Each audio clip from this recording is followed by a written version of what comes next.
Cameroon, Bandung, Africa, Bandung, to the world, Bandung. Les amis, salut, bienvenue sur votre plateforme ici. Sa Majesté, sénateur Clétus. Emmanuel Macron a pensé qu'on était à l'époque coloniale, au post-colonial, c'est-à-dire que juste après les soi-disant indépendances de l'Afrique, avant de dire ceci. Nous avions une relation sécuritaire. Elle était de deux natures en vérité. Il y a une partie, c'était notre engagement contre le terrorisme depuis 2013. On avait raison. Je crois qu'on a oublié de nous dire merci. C'est pas grave, ça viendra avec le temps. L'ingratitude, je suis bien placé pour le savoir, c'est une maladie non transmissible à l'homme. Mais je le dis pour tous les gouvernants africains qui n'ont pas eu le courage, vis-à-vis de leurs opinions publiques, de le porter, aucun d'entre eux ne serait aujourd'hui avec un pays souverain si l'armée française ne s'était pas déployée dans cette région. Mais les amis, vous comprenez donc qu'il y a du répondant en Afrique aujourd'hui. Le ministre des Affaires étrangères du Tchad n'a pas accepté ces propos méprisants d'Emmanuel Macron et il a fait une sortie et sur la télévision nationale tchadienne, on a lu cette sortie du ministère tchadien des Affaires étrangères. Le gouvernement de la République du Tchad exprime sa vive préoccupation suite aux propos tenus récemment par le président de la République française Emmanuel Macron qui reflète une attitude méprisante à l'égard de l'Afrique et des Africains. Le Tchad tient à rappeler qu'il n'a aucun problème avec la France en tant que nation, ni avec le peuple français, avec lequel il partage une histoire marquée par des relations humaines et culturelles. Cependant, les dirigeants français doivent apprendre à respecter le peuple africain et reconnaître la valeur de ses sacrifices. L'histoire atteste que l'Afrique, y compris le Tchad, a joué un rôle déterminant dans la libération de la France lors des deux grandes guerres mondiales, un fait que la France n'a jamais véritablement reconnu. Les sacrifices immenses consentis par les soldats africains pour défendre la liberté ont été minimisés et aucun remerciement digne de ce nom n'a été exprimé. En ce qui concerne le Tchad, il convient de souligner que la construction de notre armée n'est pas l'œuvre de la France. Notre armée, forte et résiliente, est le fruit de la bravoure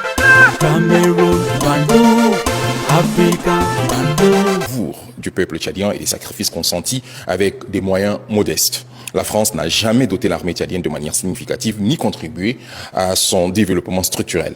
En 60 ans de présence marquée par des guerres civiles, des rébellions et une instabilité politique prolongée, la contribution française a souvent été limitée à des intérêts stratégiques propres, sans véritable impact durable pour le développement du peuple tchadien.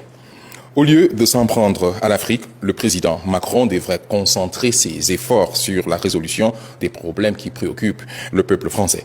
Le peuple tchadien aspire à une souveraineté pleine et entière, à une véritable indépendance et à la construction d'un État fort et autonome, acquis au prix des sacrifices inestimables.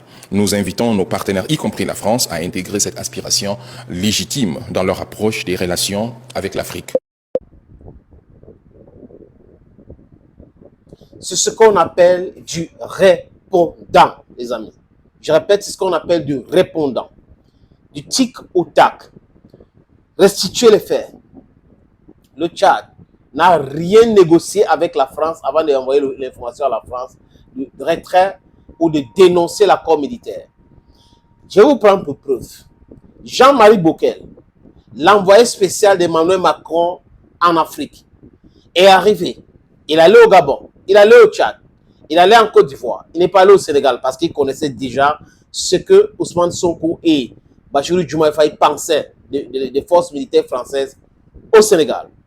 Il rentre en France, il est invité par Marc Pierreman sur la chaîne France Mensonge ou Mensonge 24 ou Macron 24, abusivement appelé France 24 parce que c'est une chaîne de propagande pure. Et il raconte des histoires. Et l'émission, je crois qu'on a diffusé ça aussi sur Radio Fausse Information ou Radio France Impérialiste. Et dit quoi? Que les pays africains ne veulent pas le départ des forces françaises. Ils ne veulent pas le démantèlement de la base ou des bases militaires françaises d'Afrique. Voilà ce que l'envoyé spécial du menteur, c'est-à-dire que le mythomane patenté Emmanuel Macron a dit. Et à cette époque, les amis, pour être cohérent, parce que l'homme, c'est la cohérence. On avait fait un podcast ici, on a dit que ce monsieur, certainement, a rencontré certaines élites corrompues Et quand vous envoyez l'argent aux gens, vous venez les rencontrer, ils vont vous dire ce que vous voulez entendre. C'est simple, c'est basique, c'est-à-dire qu'on n'a pas besoin de faire des grandes études, des services secrets et autres. C'est clair, c'est simple, facile à comprendre. Et vous arrivez, vous discutez avec eux, ils vont vous dire non, non, non, ne veut pas les bases militaires et tout ça. Mais est-ce que vous avez réussi à rencontrer des vraies personnes, des vrais décideurs? Parfois, on peut vous dire oui ici et non là-bas. Et c'est exactement ce qui s'est passé. Les chefs d'État africains aujourd'hui écoutent la jeunesse. Ils savent que les jeunes Africains sont contre la présence française en Afrique. Donc, Bokel arrive, il discute avec les Tchadiens et il part. Étant dans l'avion, on lui annonce que c'est la rupture de l'accord militaire entre le Tchad et la France. Est-ce que le Tchad avait besoin de demander à la France de discuter avec elle par rapport à ça? Jamais. Bokel dit quelque chose aujourd'hui. Le Tchad réagit demain autrement. Emmanuel Macron vient essayer de diluer en pensant non, c'est moi, je suis ici, alors que personne ne lui a informé. Et concernant le Tchad, il parle de l'ingratitude de tous les pays, mais principalement il parle du Tchad aussi. Parce qu'il pense que parce qu'il est arrivé au Tchad, essayer d'imposer l'office de Déby, l'office de Déby devait lui être redevable, devait vendre son pays. Non, les militaires tchadiens ont été attaqués par les groupes Boko Haram. Qui finance Boko Haram? Qui a créé Boko Haram? Qui a créé Boko Haram? Les militaires français stationnés au Tchad ont refusé d'aider les militaires tchadiens à riposter. Donc, beaucoup de personnes avaient compris. Et à l'époque, je me dit, mais attends, pourquoi le Tchad demande aux Nations Unies de lui venir en aide? Ça n'a pas de sens. Parce que les Nations Unies, c'est la France, c'est les États-Unis d'Amérique. Et toute leur politique, leur stratégie, c'est la déstabilisation de l'Afrique. C'est tout. On déstabilise l'Afrique et on continue de piller l'Afrique. That is all what is in their heads.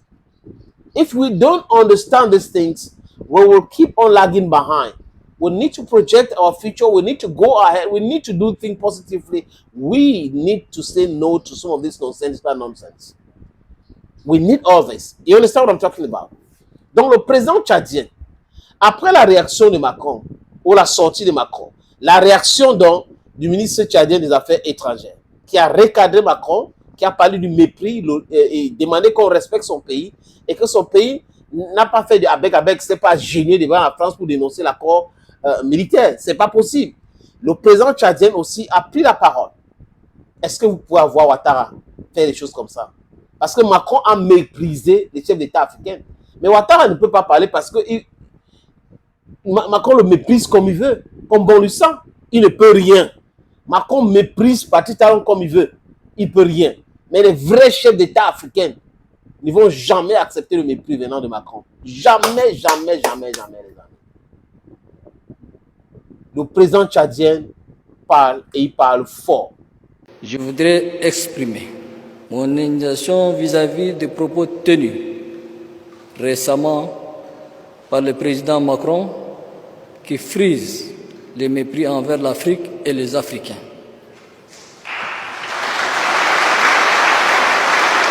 Je crois qu'il se trompe d'époque.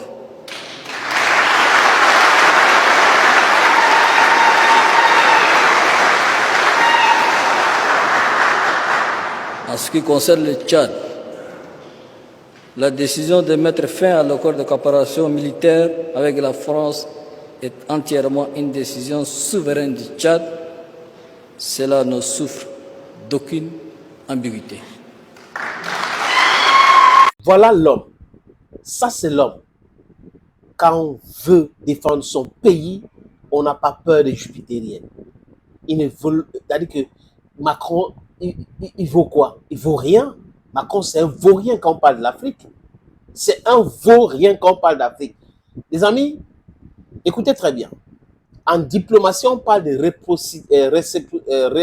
réciprocité. Ah, j'y arrive enfin. Réciprocité. Donc, Macron parle comme ça de l'Afrique, on doit lui manquer de respect parce qu'il manque de respect en Afrique. Il manque de respect aux Africains. Vous ne pouvez pas manquer de respect en Afrique et aux Africains et qu'on commence à vous respecter. C'est fini. Allez dans votre Bible, à vos livres saints là. C'est pour vous là-bas. Ici, chez nous maintenant, vous nous manquez de respect, vous manquez doublement de respect. Appelez-moi Sa Majesté Sénateur Clétus.